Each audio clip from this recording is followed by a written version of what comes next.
Ilargia lapurtu dute.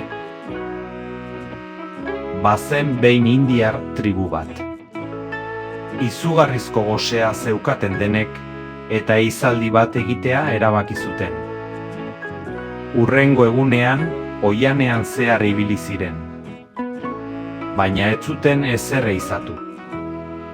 Ilunabarrean ordea, orein baten arrastoa hartu zuten.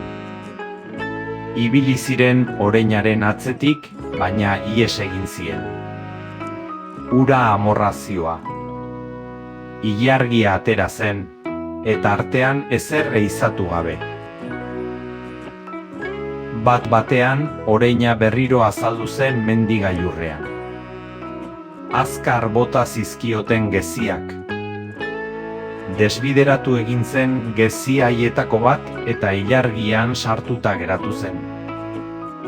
Ilargia goitik behera abiatu zen. Eta txop, ur putzu baten erdi-erdian erori zen. Argizko baloi bat ematen zuen uraren gainean. Indiarrak oreinarekin ahaztu eta uretan sartu ziren ilargiaren bila joateko. Denek nahi zuten ilargia. Azkenean, uraren ertzera eraman zuten denen artean. Gezia atera gabe zeukan oraindik. Kontuz atera zioten gezia ilargiari. Baina hustu egin zen ilargia geziak egindako zulotik. Baina laster asmatu zuten zer egin indiarrek. Ilargia puztu eta zuloa lokatzez itxi zioten. Pozik ibili ziren indiarrak ilargiarekin futbolean jolasten.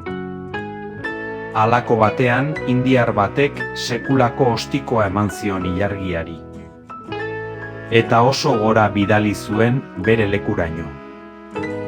Eta ala bazan, ala ez bazan, sar dadila kalabazan, eta atera dadila herriko plazan.